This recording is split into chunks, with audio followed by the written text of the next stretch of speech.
اعوذ باللہ من الشیطان الرجیم بسم اللہ الرحمن الرحیم رب اشرح لی صدری ویسر لی امری واحلل عقدۃ من لسانی یفقہوا قولی۔ ہم دیکھ رہے تھے عظیم دائی آپ صلی اللہ علیہ وآلہ وسلم۔ ہم نے دیکھا تھا کہ آپ صلی اللہ علیہ وآلہ وسلم اس آیت میں کہ اللہ سبحانہ تعالیٰ نے کہا تھا وہی تو ہے جس نے اپنے رسول کو ہدایت اور دین حق کے ساتھ بھیجا۔ اس آیت میں دو چیزیں اہم ہیں، ہدایت اور دین حق، یعنی رہنمائی بھی ہے اور دوسری طرف ٹیکسٹ بھی موجود ہے، دین حق مکمل صورت میں ہمارے پاس موجود ہے۔ پھر اللہ تعالیٰ نے وجہ بتائی کیوں بھیجا، لیظہرہ علی الدین کلہ، تاکہ اسے پورے کے پورے دین پر غالب کر دیں۔ دنیا میں جو کوئی سیاست میں، معیشت میں، معاشرت میں، قانون میں، اپنی انفرادی زندگی میں، اپنی محفلوں میں، جہاں کہیں بھی اللہ تعالیٰ کے دائرے سے ہٹا ہوا ہے تو اس کے لیے اللہ تعالیٰ کیا فرماتے ہیں؟ کسی اور کی رہنمائی نہیں، کسی اور کا طریقہ نہیں، صرف اسی ایک اللہ کا طریقہ۔ کیا یہ دین محض خواہش سے غالب ہو جائے گا؟ خواہش سے نہیں ہوگا بلکہ عمل سے ہوگا۔ خواہش اگر نہیں ہوگی تو عمل کہاں سے ہوگا؟ خواہش پہلے درجے کی بات ہے، لیکن خواہش سے آگے بھی تو بہت سے منازل ہے، ستاروں سے آگے جہاں اور بھی ہیں، ابھی عشق کے امتحان اور بھی ہیں۔ اس کا تقاضا صرف خواہش کرنا نہیں بلکہ عمل سے ثبوت دینا ہے۔ لہٰذا اگلا کام کیا ہے؟ اللہ تعالیٰ فرماتے ہیں وَلَوْ كَرِهَ الْمُشْرِكُونَ، اگرچہ مشرکوں کو ناپسند ہو۔ دیکھ لو راستے کی رکاوٹیں آئیں گی، مخالفت ہوگی، سکون سے کام نہیں کر سکتے۔ یہ میں تمہیں ابھی بتا دیتا ہوں کہ سکون ہے ہی نہیں اس راستے میں۔ ہاں میری یاد میں سکون ہے۔ ایک بات یاد رکھنا، جب لوگ ستائیں گے تو میں ہوں نا تمہارے ساتھ۔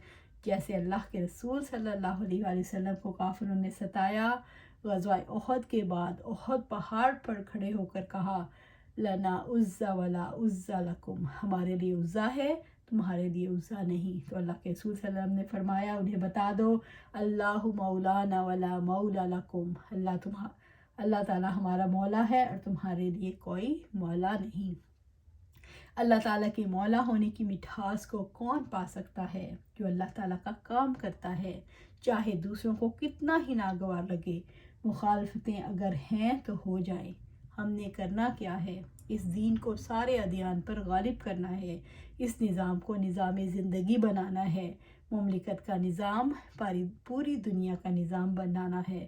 اور اس کے لیے کرنا کیا ہے؟ اللہ تعالیٰ اس کے لیے پروگرام بتا دیتا ہے۔ اسلام کو غالب کرنے کے لیے پروگرام ہے۔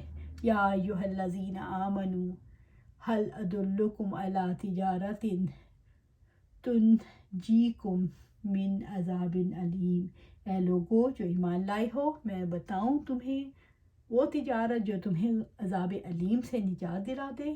اللہ تعالیٰ فرماتے ہیں اگر تمہیں پتہ نہیں لگ رہا تو میں تمہاری رہنمائی کر دوں، اور کیوں نہ وہ رہنمائی کرے، اس کی ذات کے سوا کون ہے جس کو ہم رہنما بنائیں۔ اللہ تعالیٰ نے تیسرا مرحلہ بتایا کہ تجارت کر لو، ایسی تجارت کرو کہ نفع پروفٹ میں جنت مل جائے۔ تجارت کے حوالے سے دیکھیے، جب اللہ تعالیٰ تجارت کرنے کے لیے کہتے ہیں تو فوراً لوگوں کے دو گروہ ہو جاتے ہیں، ایک طرف گروپ اے ہے اور دوسری طرف گروپ بی۔ گروپ اے کے لوگ کون ہیں؟ تو تجارت کر لیتے ہیں، اور گروپ بی کے لوگ کون ہیں؟ جو انکار ریفیوز کر دیتے ہیں۔ ہر تجارت کے لیے سرمایہ لگتا ہے، محنت ہوتی ہے، وقت لگتا ہے، پھر کہیں جا کر منافع ہوتا ہے، لیکن اس کے باوجود بھی نقصان ہو سکتا ہے۔ لیکن جو اللہ تعالیٰ کے ساتھ یہ تجارت کر لے اسے کبھی نقصان ہونے والا نہیں۔ رب العزت فرماتے ہیں تؤمنون باللہ ورسولہ، اللہ اور اس کے رسول پر ایمان لاؤ۔ پہلا کام کیا کرنا ہے؟ تمہارا سرمایہ جس کی تمہیں ضرورت ہے اللہ پر ایمان لے کر آؤ، دوسرے نمبر پر رسول پر ایمان لے آؤ۔ پھر کیا کرنا ہے؟ اپنی جگہ بیٹھ کر نمازیں پڑھ لیں، ذکر کر لیں، تسبیحات کر لیں، اور بس سکون مل رہا ہے گھر کے اندر، بچے بھی ٹھیک ہیں، ہم بھی ٹھیک ہیں، شوہر بیوی بھی ٹھیک ہیں، باقی کام بھی ٹھیک چل رہا ہے۔ تو اللہ تعالیٰ فرماتے ہیں اتنی آسانی سے کام بننے والا نہیں کہ صرف ایمان کے ساتھ کام بن جائے۔ پھر کیا کرنا ہے؟ وَتُجَاهِدُونَ فِي سَبِيلِ اللَّهِ بِأَمْوَالِكُمْ وَأَنفُسِكُمْ، اور جہاد کرو اللہ تعالیٰ کی راہ میں اپنی مالوں سے اور اپنی جانوں سے۔ اللہ تعالیٰ کی راہ میں جہاد کرو، کوشش کرو، اور کیسی کوشش ہے، آخر حد کی کوشش، آخری حد تک جانا ہے۔ یہ کوشش کہاں کہاں ہو سکتی ہے؟ اپنے نفس کے ساتھ جہاد کرو، اپنی اصلاح کرو، نفس کی نہیں ماننا بلکہ اس سے اللہ تعالیٰ کی بات منوانا ہے، اپنے اخلاق کی اصلاح کرنا ہے، اپنے معاملات کی اصلاح کرنا ہے، حقائق و حقوق و فرائض ادا کرنے ہیں۔ جہاں جہاں نفس رکاوٹ بنتا ہے آپ اس کی مخالف بن جائیں، اس کی نہیں ماننا، یہی تو جہاد ہے، یعنی بڑی کوشش۔ اگر قلم کی صلاحیت ہے تو قلم کے ساتھ جہاد کرو، اگر تمہارے پاس مال ہے تو مال کے ساتھ جہاد کرو۔ جان کس کے پاس نہیں ہے؟ ایک ہی چیز سب کے پاس مشترک ہے، وہ ہے جان۔ کیا اللہ تعالیٰ کے لیے یہ جان دے سکتے ہیں؟ وہ مومن ہی نہیں جس کے دل میں اللہ کی راہ میں جان نچھاور کرنے کا جذبہ نہ ہو۔ اللہ تعالیٰ فرماتے ہیں تجاہدون فی سبیل اللہ باموالکم وانفسکم ذالکم خیر لکم ان کنتم تعلمون، اور جہاد کرو اللہ کی راہ میں اپنے مالوں سے اور اپنی جانوں سے، یہی تمہارے لیے بہتر ہے اگر تم جانو۔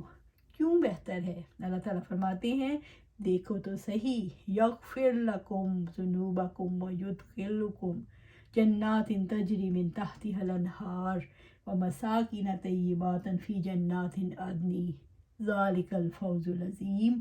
اللہ تمہارے گناہ معاف کر دے گا اور تم کو ایسے باغوں میں داخل کرے گا جن کے نیچے نہریں بہتی ہوں گی، اور ابدی قیام کی جنتوں میں بہترین گھر تمہیں عطا فرمائے گا۔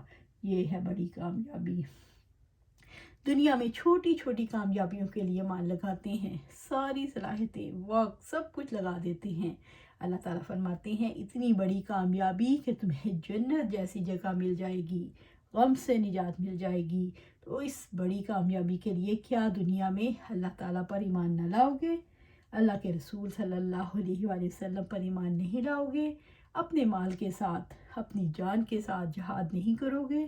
اللہ تعالیٰ فرماتے ہیں دیکھو اس بڑی کامیابی کے حصول کے لیے تمہیں مصروف عمل رہنا ہے، اور یہ مصروفیت کس نوعیت کی ہے کہ گناہوں کی معافی بھی ملے گی اور جنت بھی ملے گی، اور پھر سب سے بڑی بات اللہ کی رضا، پھر اللہ تعالیٰ کبھی ناراض نہیں ہوگا۔ پھر اللہ تعالیٰ فرماتے ہیں ایک اور چیز بھی دوں گا، وَأُخْرَى تُحِبُّونَهَا نَصْرٌ مِّنَ اللَّهِ وَفَتْحٌ قَرِيبٌ وَبَشِّرِ الْمُؤْمِنِينَ، اور وہ دوسری چیز جو تم چاہتے ہو وہ بھی تمہیں دوں گا، اللہ تعالیٰ کی طرف سے نصرت اور قریب ہی میں حاصل ہو جانے والی فتح۔ ایمان لانے والوں کو خوشخبری دے دو۔ کس بات کی خوشخبری؟ کہ اللہ تعالیٰ کی طرف سے تمہیں فتح بھی نصیب ہوگی۔ تم قدم آگے تو بڑھاؤ، تمہارا ساتھ نہ دوں تو پھر کہنا، تمہاری مدد نہ کروں، تمہاری تائید نہ کروں تو پھر کہنا، لیکن پہلی بار تمہاری ہے، پہلی باری تمہاری ہے۔ پھر فرمایا یا ایھا الذین آمنوا کونوا انصار اللہ کما قال عیسیٰ ابن مریم للحواریین من انصاری الی اللہ قال الحواریون نحن انصار اللہ۔ اے لوگو جو ایمان لائے ہو، اللہ کی مددگار بن جاؤ، جس طرح عیسیٰ ابن مریم علیہ السلام نے حواریوں سے خطاب کر کے کہا تھا وہ کون ہے جو اللہ کی طرف بلانے میں میرا مددگار ہوگا؟ حواریوں نے کہا ہم اللہ کے لیے مددگار ہیں۔ یہ پہلے گروہ کے لوگ ہیں جنہیں اللہ کے راستے کی طرف بلایا جائے، اللہ تعالیٰ کے راستے کی طرف پکار دی جائے کہ آؤ مدد کرو، آؤ تعاون کرو اللہ تعالیٰ کے راستے میں۔ وہ کہتے ہیں ہم ہیں اللہ کے مددگار، ہم مدد کریں گے۔ کس چیز کے ساتھ؟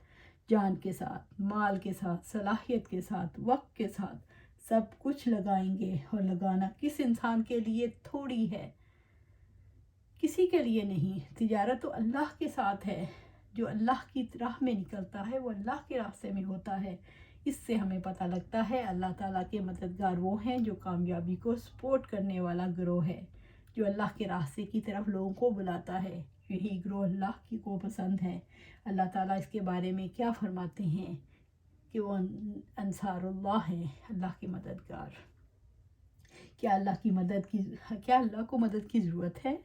وہ بادشاہ کائنات ہے، اس کو کسی کی مدد کی کیا ضرورت؟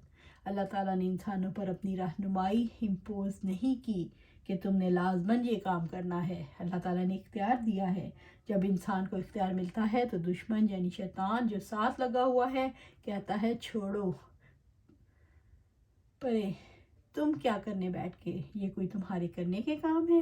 ابھی تو بہت زندگی پڑی ہے اور ابھی دنیا میں بھی تم نے رہنا ہے۔